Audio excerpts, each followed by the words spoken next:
This video is for all those boaties who would like to venture down into the southern waters for a change. As you can see, this starts here at Eden, Twofold Bay on the bottom end of New South Wales. Eden has always been a big stopover point for boaties, going either to Victoria or Tasmania.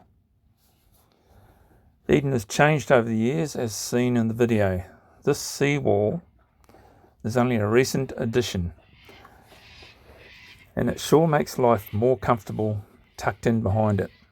For as before, it was a swell-ridden sort of place even on the better days. There are still two public moorings outside this area over near the beach, but these will get a swell in there as well. Eden also deals with cruise ships now and then, and pretty good shopping area in town, along with Coles, supermarket and IGA Plus, along with all the other places needed. Apart from all banks, service stations, Eden was famous for its whaling and era, of course hotels, and has a good museum showing all the history. It's also a big commercial fishing port, and fresh fish can be bought here if wanted.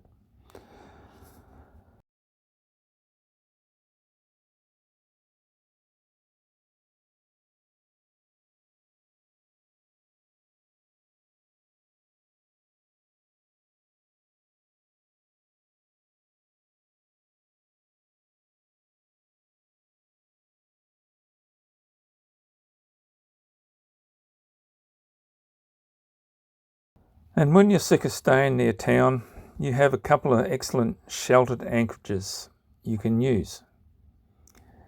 East Boyd Bay, in behind the Naval Jetty and the Woodchip Mill Jetty. Very quiet and nice to stay at. From here, you can either walk or tender around to a creek entrance where the old Davidson whaling station used to be. They still have the old manager's hut and home, where this is very good condition still to view, and along with the remnant of the works down on the waterside as well.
And then when you're finished looking at the whaling station, you have a big, huge, long sand spit which separates the river and the actual bay, and it runs for about 2.5 kilometres long. It's a great walk along there, and you always find a few things washed up along that beach.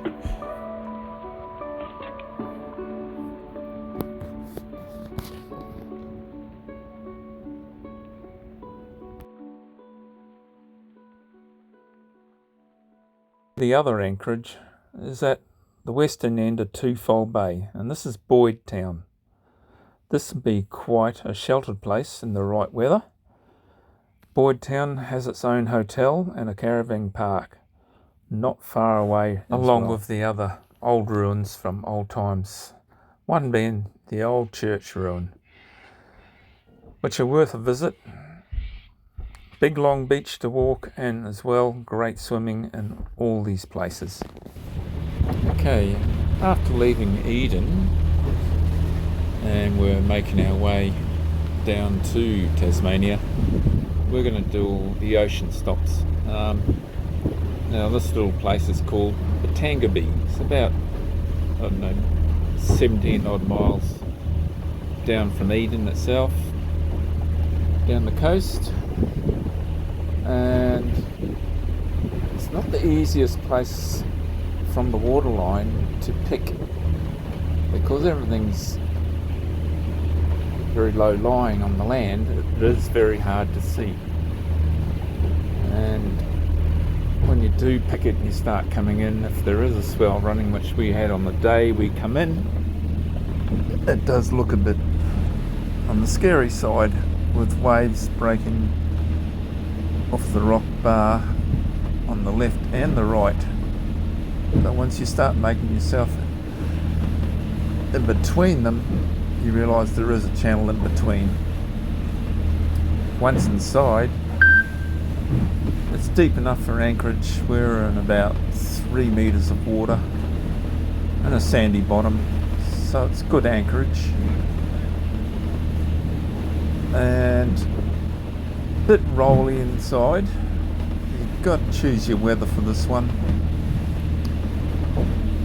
Plenty of walks to do around the place.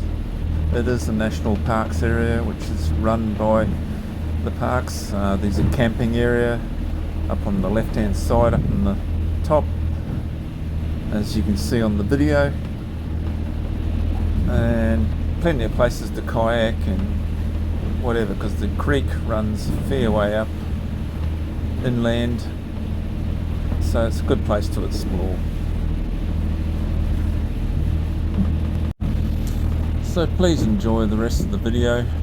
It is a worthwhile place to stop at and have a look, and even spend time there if you get the right weather for it.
Our next stop was Gabo Island for an anchorage. Gabo Island is missed by most yachties as they go on through. They usually make the turn at Gabo heading down to Tasmania. It is probably one of the must-do stops for an anchorage when the winds are right, because it is such a beautiful little spot. Plenty of walks you can do on the island. You can even stay on the island because it's run by Victoria Parks and is managed by a caretaker couple on there. And as you can see, it was really good weather when we were there, tucked in down in the cove.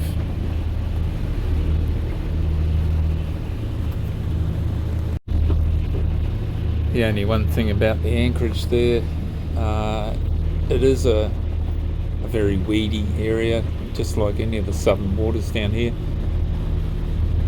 There is some, because the water is very clear, which it is most of the time down here, you can see the sandy spots. As you can see on the video, we've managed to run our anchor out in the white sand, and it's good holding. There is a couple of wrecks in the cove there, but steer clear of them and should be fairly well right.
We left Gabo this morning, Gabo Island, and we're on our way to Point Hicks. Couldn't ask for better out here. And over on the mainland side over here we have another possible anchorage area called Skerries. They're a seabird colony rock group. I don't think I'll stop there today, we'll get to Point Hicks.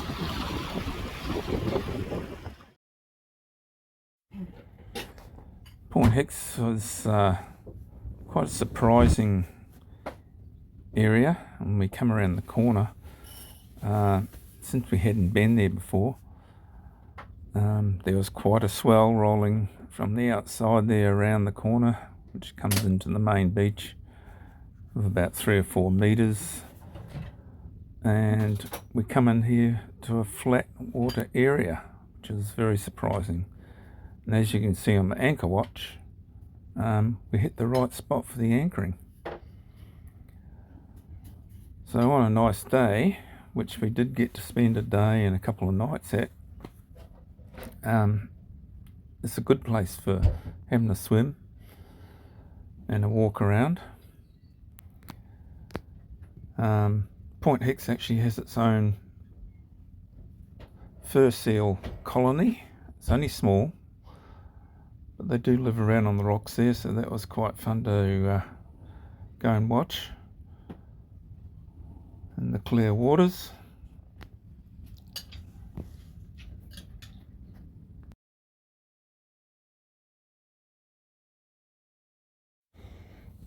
Apart from the fur seal wildlife here,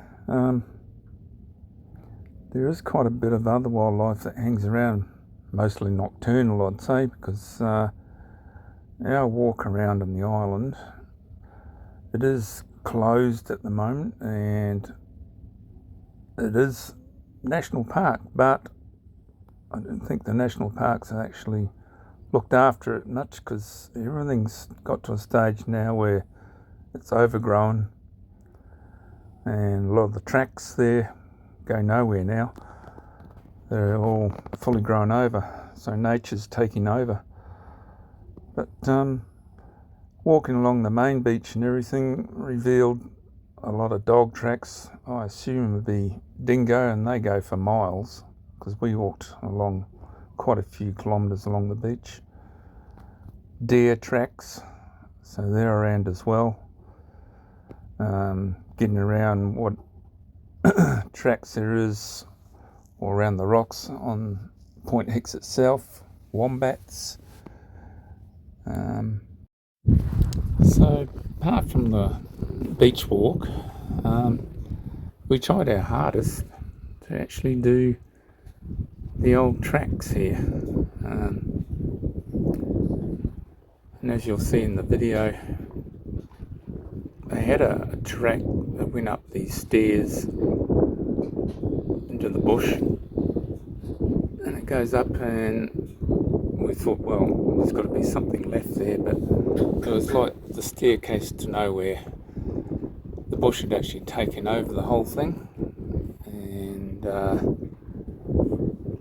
you just couldn't even go through any. So then we opted down into the boggy marsh creek, or whatever you want to call it, and followed animal tracks, going up thinking, oh well, we should have to go up and over the peninsula, perhaps down in the next bay.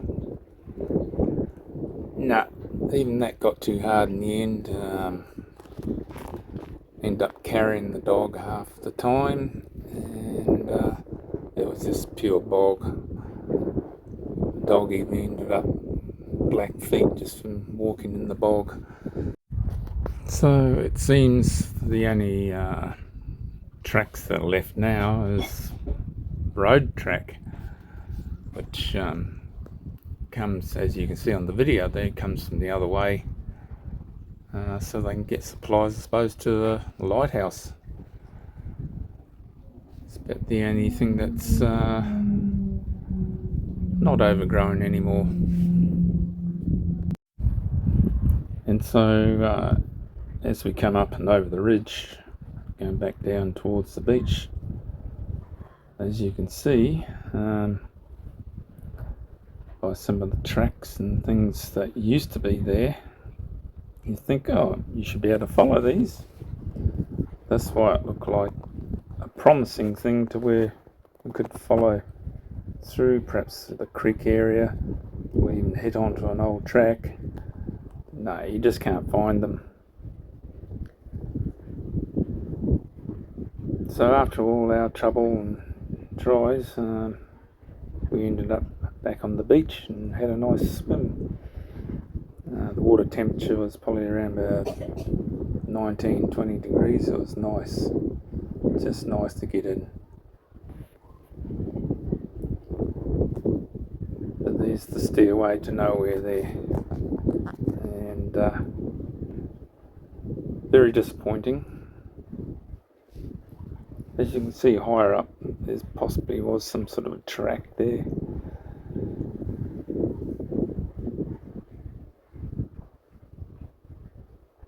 Even where they used to have the old trolley on track system for getting their goods in at the old wharf area, there's just no track visible there anymore. You can sort of climbed up the hill, looked, nah, everything's just animal tracks, mostly wombats, I'd say.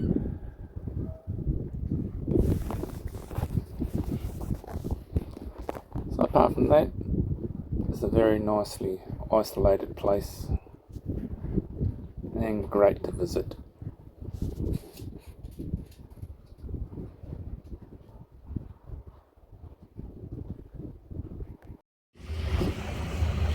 Okay, it's now Friday and we're leaving Point Hicks this morning. As you can see, the wind's really settled down. From yesterday we had a large swell rolling around the corner, but once inside here it was pretty calm in here. It's quite amazing how well sheltered it is just in this little cove in here.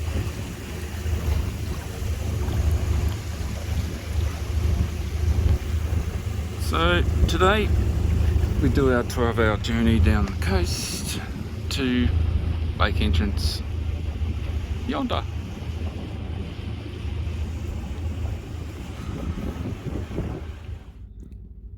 Our trip from Point Hicks to Lake Entrance in Victoria was a very calm affair.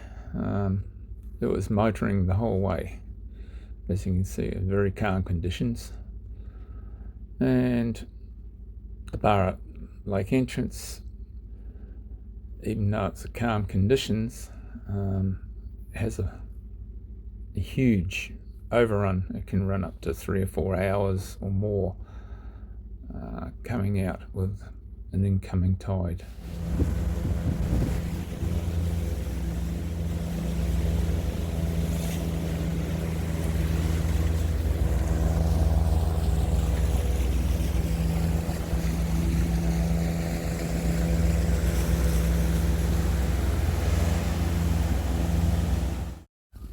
So this gives the motors a real hard workout coming in here. You're going against probably up to 4 or 5 knots of current still running out. As you can see, big playground for the jet skis. They love playing around the waves.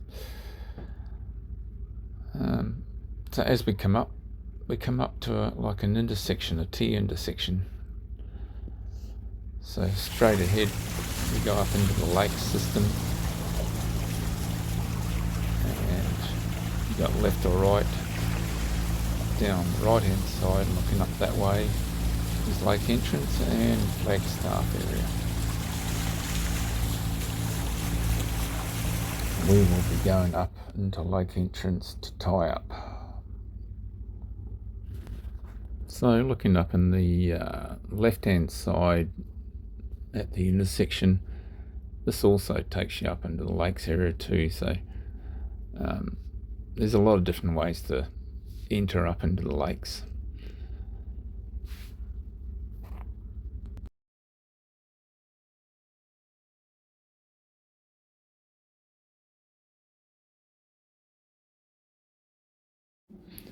So as we come around, we head on up into Lake Entrance itself for shopping, with the fishing co-op on the left hand side here and Flagstaff jetty on the other. Fishing co-op's excellent for getting fuel as well as fish and that they sell. The fuel's probably the cheapest I've ever seen at $2.16 at the moment. As for all the tie-ups like Flagstaff and in Lake Entrance, you have a colour code system where the red is permit zones, the yellow is pickup zones, the white zones are 48-hour zones, and the blue is 4-hour zones. So that's not only Flagstaff, but that's in Lake Entrance as well, of those sorts of tie-ups.